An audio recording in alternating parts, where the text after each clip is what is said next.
it's me, Jill. Welcome back to my channel.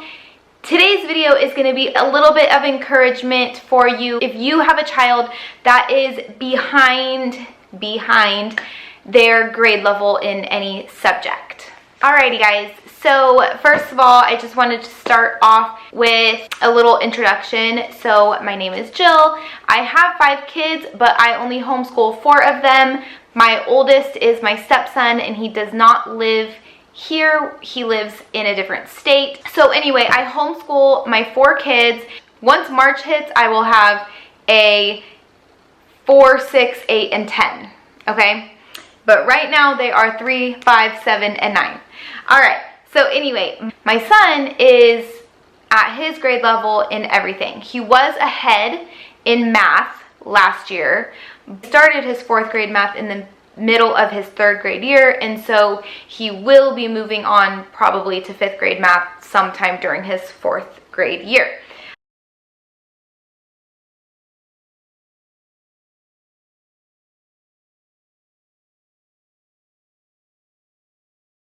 But my 7-year-old, she's almost 8, she has been struggling with math. If you're going by her age, in public school, she would be in 2nd grade. Now she's on level 3 of the Good and the Beautiful. So for language arts, I don't know if it's like ahead or if it's grade level or what, but she has been behind in math up until today, actually. So we use Horizons for math. I absolutely love Horizons so much. I personally was not a fan of the Good and the Beautiful math, even though I love their language arts. I love a lot of stuff from them, their books and everything. But I was not a fan of their math. And mind you, this was their first version of math. So I have not tried their Simply math yet. But I love Horizons so much. I probably honestly will never use anything else. The reason why I brought up the Good and the Beautiful is, okay, so my son, kindergarten, he used Matthew C. Primer, and that set a really strong foundation for him. He really understood numbers and place value, and he just understood math. Like, he really grasped it. But I didn't like Matthew C., and it was just boring and dry, and there's all those blocks. So when my daughter was in kindergarten, I chose the Good and the Beautiful Math K for her because it's so cute, it's pretty, it has all the fun little activities and everything. Well, she never grasped math like my son did, and she never got that strong foundation. My personal experience, I felt like it was because of that math. It was too much reading and stories and not enough review and everything. And so that is one thing that I really love about Horizons, is that it is constant review, but you learn something new almost in every lesson, and then you're reviewing everything you've already learned too. But it's not too much to where you're like tired of it. It's like all sprinkled in and it's mixed up. And if you feel your student is super strong in something that they're reviewing, you can just have them skip that. It's totally fine. So there's no rule saying you have to fill in every single page of your curriculum or do every single problem, right? Like, you are their mom, you are their teacher, you know what they get and what they don't get, and what they need review on and what they don't need review on. So it's totally fine to be like, oh, you can skip that section, you know? Okay, so anyway, I never felt like Briella got that strong foundation, right? Her kindergarten math, the Good and the Beautiful, it ended up taking us 2 years because I started trying other things. I was trying to get her into this Horizons level 1 when she was in 1st grade, even though it wasn't making sense to her. Trying the Matthew C because I still had it. I tried teaching textbooks. The level 3 of teaching textbooks is really, in my opinion, it's lower than level 3. I tried that. I just tried so much, and it ended up she got really behind because we were just trying so many things. Nothing was working. She was not grasping the concept of math at all. She didn't understand place value and nothing made sense. She didn't know why like 8 tens was 80. Nothing made sense, okay? Nothing made sense to her for a very long time. Before and after, that was a huge struggle. And I didn't know how to teach her anymore. It was really hard. So I would start saving her math for nighttime, and Daddy would help her when he got home. He has way more patience than I do, first of all. Second of all, he works with math all the time, and he just has a really good way of figuring out how to teach outside the box and how to really get them to understand something. Something clicked inside her eventually, and she started to really understand it. And so she started going through book 1 quicker and quicker and quicker. And I was like, yes, she finally gets it. So she did. She finally understood her math, right? But she was still learning new things because they're teaching new things in the book. And so I couldn't just skip it at that point. So I just kept moving her along, and she was doing every lesson, 1 lesson a day. Now, fast forward, she's now in 2nd grade, in lesson 3 of The Good and the Beautiful, language arts, but she was still doing this 1st grade math. And so now I was really feeling like she's behind, right? Like she's on level 3 in language arts, like, you know, 3rd grade level of language arts, and 1st grade in math still. Mind you, I have already had the mindset change where I was not rushing it. This wasn't bothering me anymore, where it used to, but this no longer bothered me, the fact that she was behind. But now she started book 2 the beginning of this year. So she's starting to catch up, right? She's in the last book of the 1st grade and everything. But I started to notice that she, first of all, just really quick, because my thoughts are always all over the place. Nothing ever makes sense. Anyway, this is just a random thought that I'm throwing out there.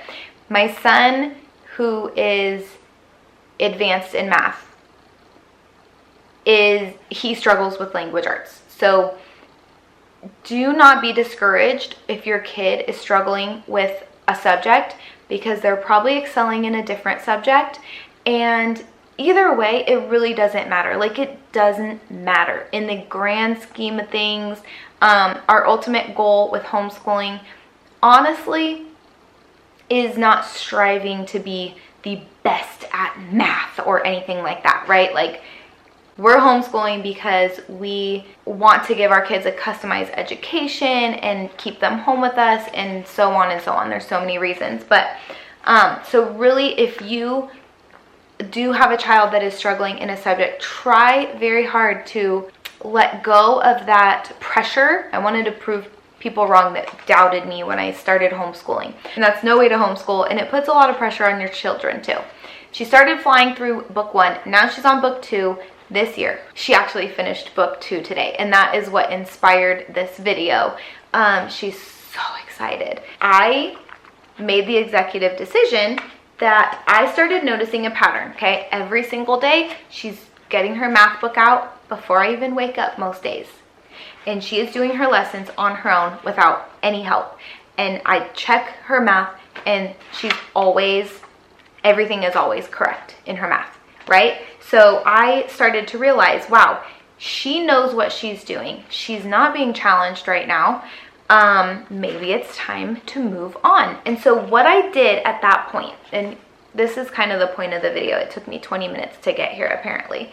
But what I did at that point was I started looking ahead in her book. I started flipping through it page by page to make sure I wasn't going to skip any page that taught a new concept, okay?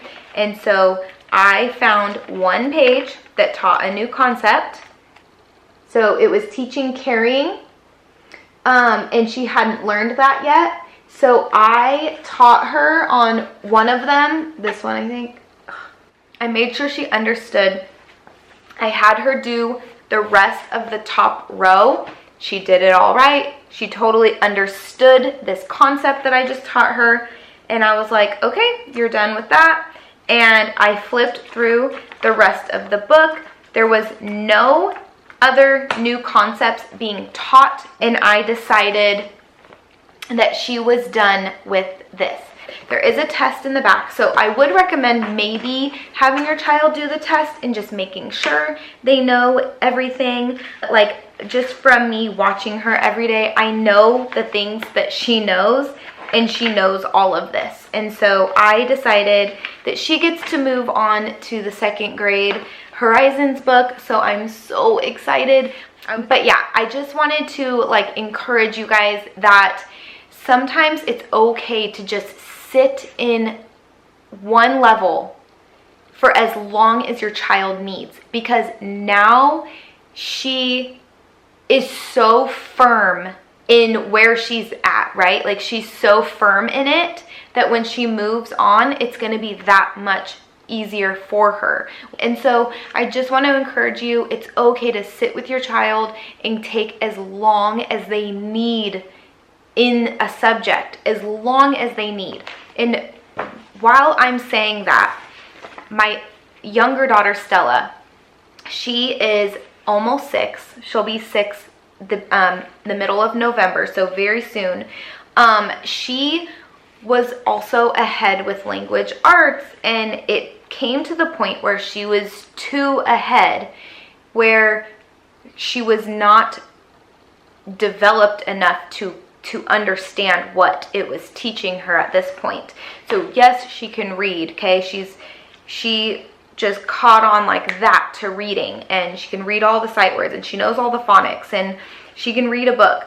But when I got to lesson 50 in level 1, it was literally a fresh 5-year-old when she started level 1, which technically she'd be like a kindergartner, but she was in 1st grade doing 1st grade work, but yes, a kindergartner. And so she was fine. It was fine. She was going through everything. It was fine. But then lesson 50, it started talking about nouns and verbs and adjectives, and I could just see it going straight over her head. She was not getting it.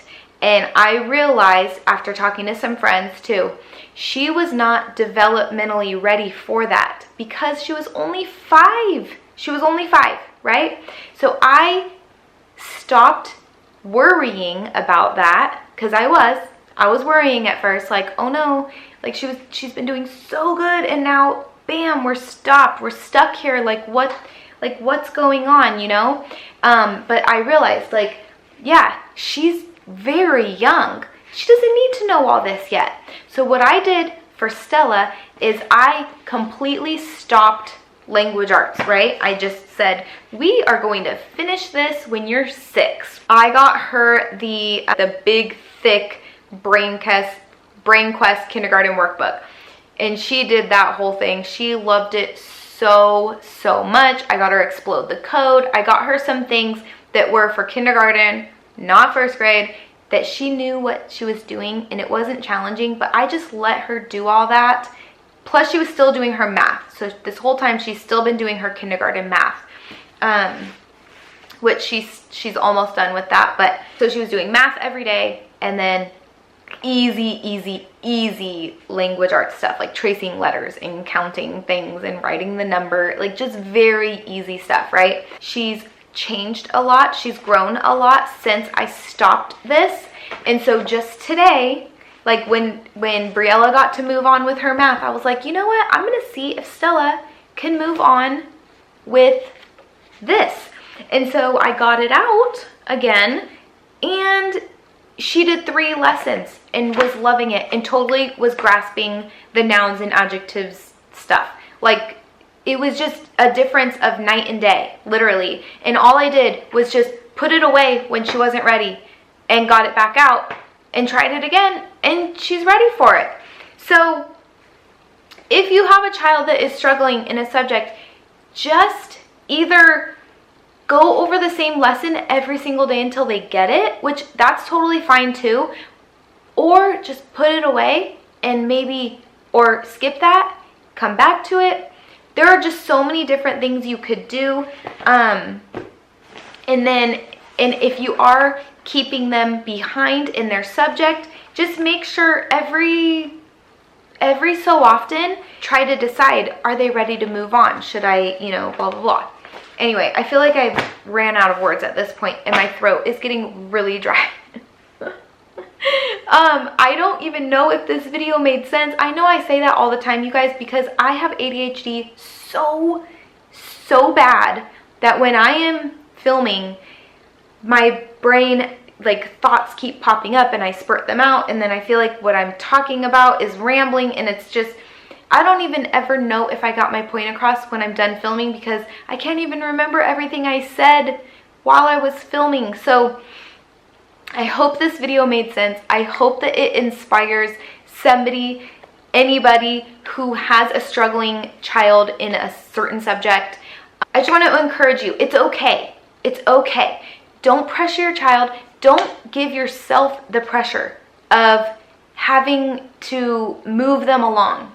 Don't have that don't pressure yourself to think that your child needs to be at the exact level that their age is. Like, it's okay if they're behind, because behind who?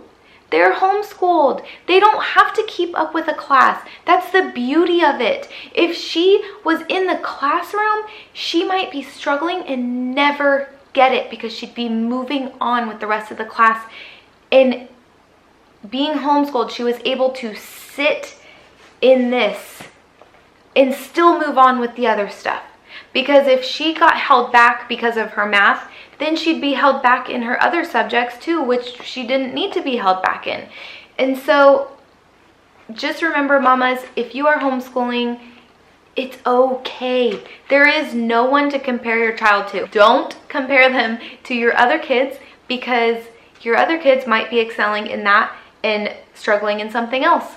So I really just hope that anybody is encouraged by this video today, and thank you guys so much for watching. If you have not subscribed to my channel yet, go ahead and click that subscribe button. Give me a thumbs up if you liked today's video, and talk to me down in the comments. Let me know, what are you going through? What are your kids going through? Like, do you need any help? Should I make any more videos? If you guys have videos that you would like to see from me, post that in the comments. I would love to get more content out there for you guys that you guys actually want to see. And yeah, I will see you guys in the next one. All right, bye.